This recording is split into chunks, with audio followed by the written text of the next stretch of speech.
I'm not scared of death. I'm not scared of death. I don't know why I'm still alive. I died long time ago. I'm not scared of killing. Singing will never be confused for command. It is what it is. It's a chant, it's a singing, and in African culture, singing is not taken in a literal meaning. South Africa is at a crossroad. Greetings and welcome, brothers and sisters. EFF leader Mr. Julius Malema has been found guilty of hate speech by a South African court, raising fear that history may be repeated itself. In this video, families, we are going to explore the implication of the ruling, the origins of the case, and the reaction across Africa and the diaspora. It is the white regime that it is white people who must be ashamed of what they've done to us. You cannot turn tables now and want to blame me for the crimes committed by white people. It is a white regime that killed children in 1976. It is the white regime that killed children in the 80s and in the early 90s. It is white people who engaged in the wars of dispossession and forcefully took our land and our cows. Why can't you take responsibility? Why can't you for once just say sorry for the crimes we've committed against you? Malema disputes claims. We are still a traumatized nation, if you don't know, and that trauma is real. And don't push us to that pain, because when that day comes, we'll not be scared. We've lost everything. We survive by the day. We don't know what tomorrow holds for us. Yes, that is Mr. Julius Malema speaking at the court. Just days after delivered a powerful speech calling for justice and African unity in Nigeria, Malema now faces possible arrest, drawing hell parallels with Nelson Mandela's past persecution under apartheid.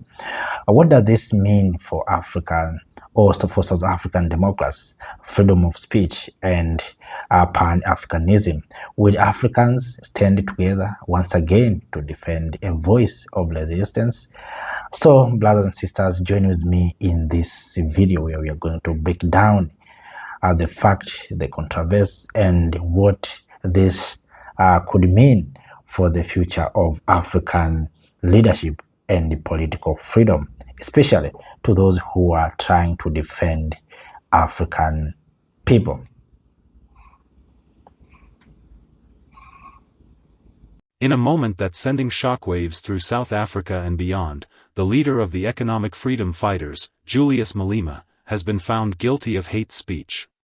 For many, this verdict raises serious questions, not only about Malema's future, but about South Africa's democracy, its fragile political climate, and its painful historical echoes.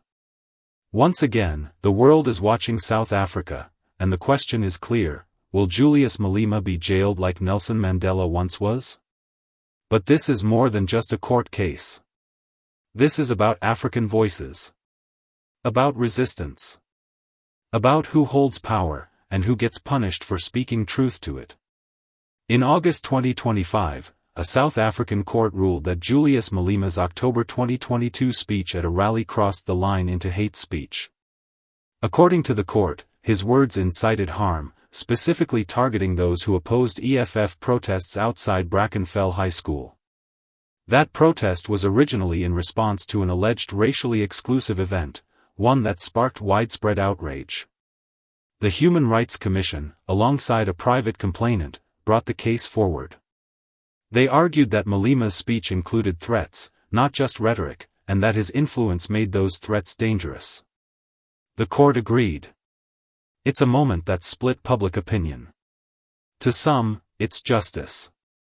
To others, especially those who believe in Malema's message, it's censorship. Julius Malema has always been a polarizing figure. He speaks boldly. He challenges authority. He criticizes the status quo, including the ANC, the West, and South Africa's lingering inequality. For his supporters, he's a freedom fighter, unafraid to call out injustice in any form. But for his critics, Malema's tone is too aggressive, too confrontational. Some argue that his speeches inflame division instead of healing it. But then again, isn't that what they said about Mandela, too? Mandela was also labeled a threat, a radical, a danger to peace. And for that, he was jailed for 27 years. Today, many see history repeating itself, not necessarily in identical form, but in spirit. Once again, a black South African leader who dares to challenge the establishment faces possible imprisonment. Is it fair to compare Julius Malema to Nelson Mandela? That depends on perspective.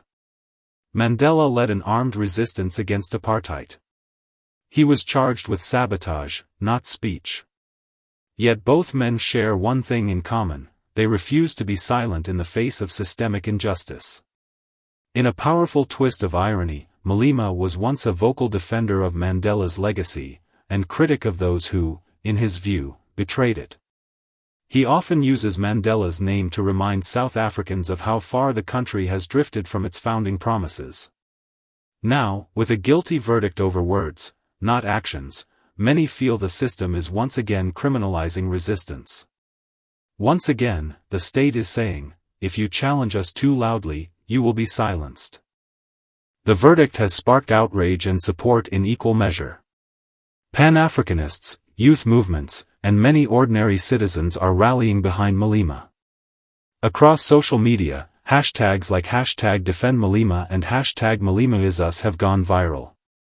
Some are calling this a political witch hunt. Others believe it's a necessary check on dangerous rhetoric.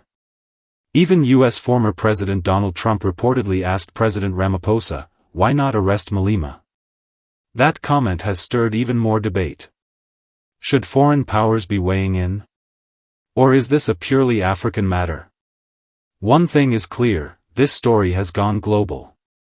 And in Africa, it's more than a headline. It's a test of who we are becoming. So, what's next for Julius Malema? A sentencing decision could follow. Jail time is not guaranteed, but it's on the table. And if it happens, it could change South Africa's political landscape dramatically. With elections approaching and public frustration high, this could either silence Malema, or elevate him to martyr status. Behind the scenes, negotiations and appeals are already underway. EFF supporters are mobilizing. Activist groups are preparing statements. Some are even calling for mass protest. Meanwhile, President Ramaphosa's government finds itself under pressure. How they handle this could define their legacy. This isn't just about South Africa. It's about the soul of Africa. Julius Malema represents a growing wave of African leaders who reject Western influence, demand economic freedom, and speak in unapologetically African terms. Leaders like him are rising in Kenya, Uganda, Ghana, Nigeria, and beyond. If Malema is silenced, what message does that send to future leaders? That strong black voices must conform, or be criminalized. But if he's defended, it could inspire a new chapter in African unity. A moment where Africans choose solidarity over silence. So we ask again. Will Julius Malema be jailed like Mandela? Or will this become the moment Africa stood up and said, "Not again"? Let us know what you think in the comments. Should Malema be punished for his words, or is this an attack on free speech and political resistance? Don't forget to like, subscribe, and share this video to keep African voices in control of the African narrative. Until next time, remember, we are the future, and together, we can make Africa great. Yes, Malema was found guilty, and this is paining, and it's already happened. What we need to do as Africans is to come together, to unite, and to support Mr. Julius Malema. Malema is being attacked from inside and outside. Let us connect dots. You remember that Elon Musk called the international to rename Malema as international criminal. Why? Why Malema to be renamed as an international criminal? What is behind? So let us leave that issue. Also, you remember when President Ramaphosa visited Trump in White House to speak about what is happening in South Africa. Trump asked, why Malema not being arrested? For what Trump said that maybe Malema is fueling the white genocide. Apart from that, recently, you remember, a UK denied entry visa to Julius Malema. Malema was was invited to speak in a university in London, but UK denied entry visa. Why? Why Malema is being attacked almost in every corner of, especially in the Western power? That's something that we don't understand.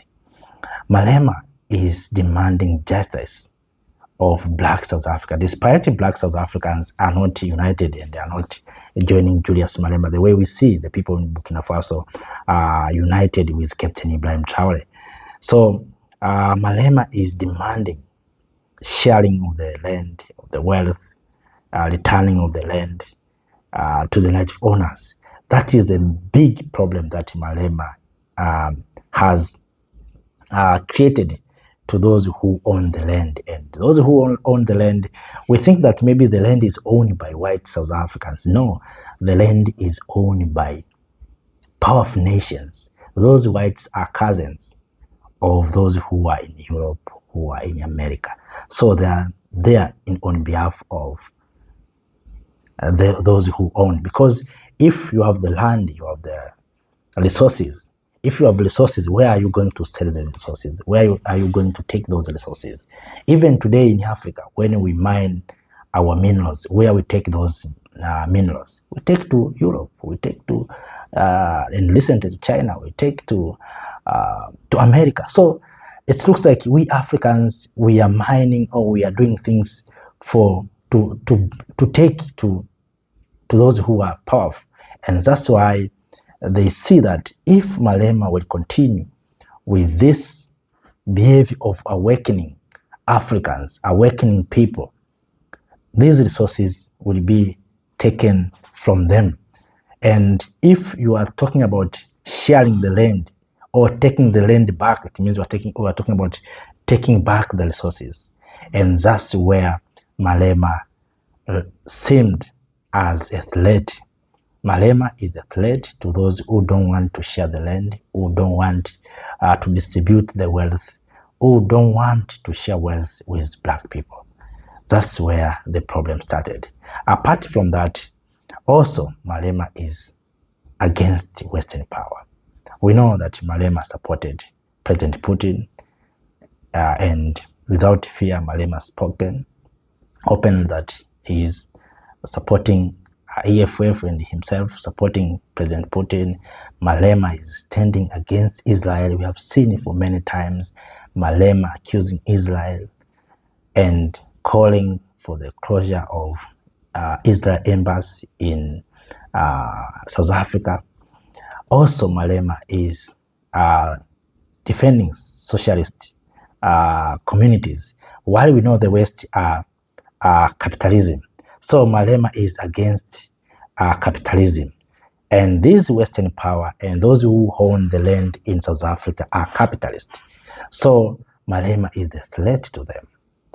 That's why Malema looks a threat. So families, and if Malema will be jailed, he will follow the same steps of Nelson Mandela. Mandela was jailed for 27 years after being accused for sabotage. Mandela was named as a terrorist until recently in the year 2009. Mandela was named bad names. So to those who don't know the history will understand, will think that Mandela was a good guy since then. No, Mandela was a good guy to us, but Mandela was named as a terrorist in other nations and was not allowed to enter in other nations because Mandela was named as a terrorist. Why? Because Mandela took harm to fight apartheid regimes who own the resources in South Africa. That is the problem that Mandela had at that time. And right now, after Mandela, the one who came to demand or to fight for the justice is Malema. Malema came after Mandela. And they have tried everything to put down EFF, to destroy EFF, but it looks like EFF is strong. And EFF is strong because of Julius Malema. And Malema is a think tank of EFF, collaborating with other members. But the problem is Malema. So they see Malema as a threat. They don't want Malema. Another reason Malema is calling for the unity of Africa. One thing that people don't want to hear, exploiters and those people who are capitalists, they don't want to hear, is the issue of unity. Unity is a threat to these resource owners because if we unite, we'll share our resources.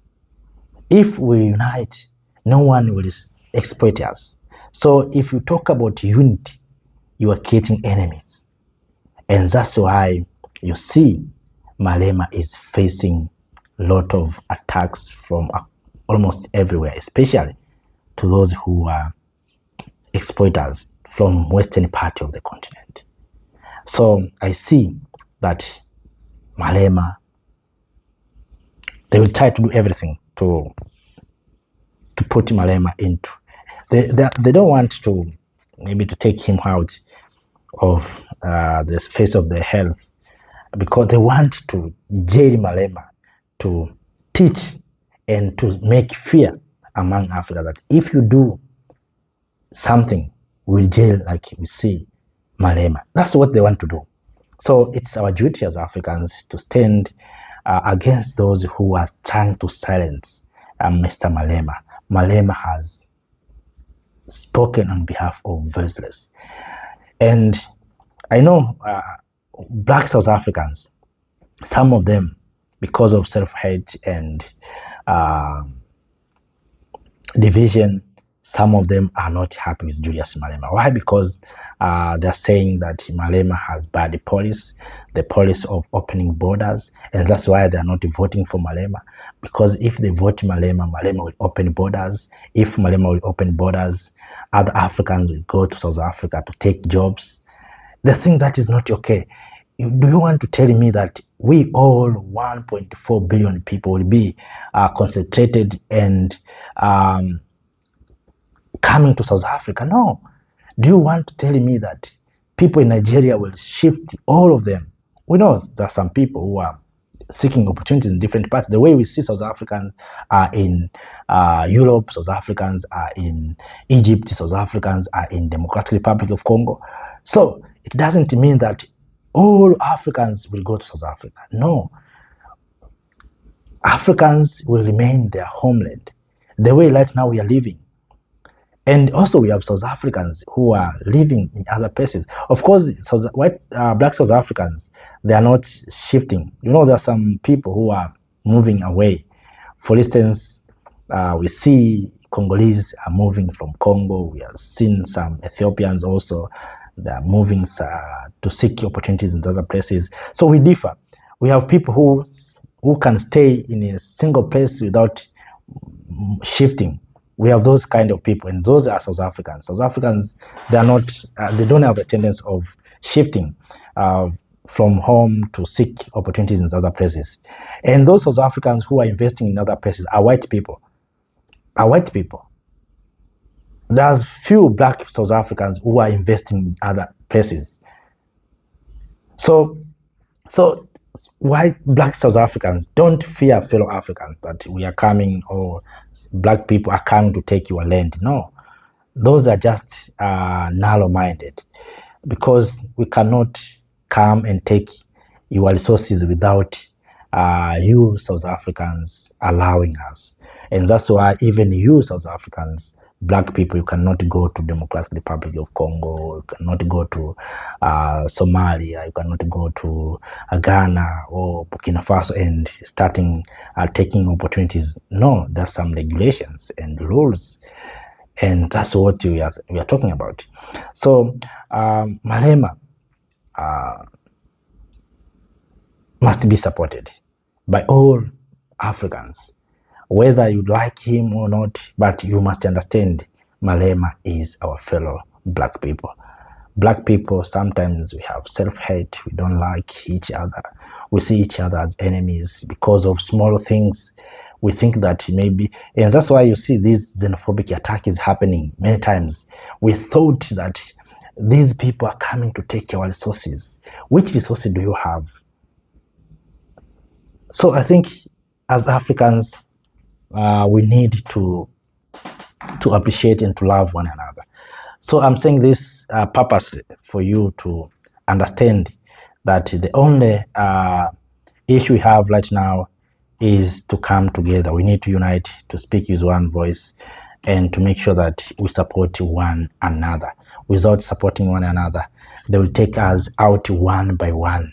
So if we think that we are okay, they're coming to us. So Malema is being guarded. So I'm waiting to hear from you. So families, friends, fellow Africans will continue to share updates from what is happening in South Africa, especially to this issue of Julius Malema. Let us wait and see what the court will decide.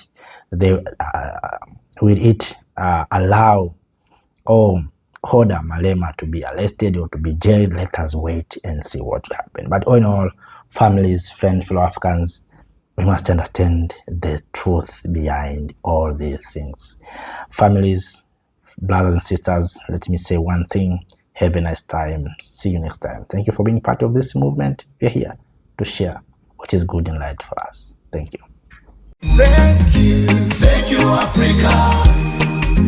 Mama Africa. Oh, yeah. You make Africa great. Thank you, Africa. Thank you, Africa.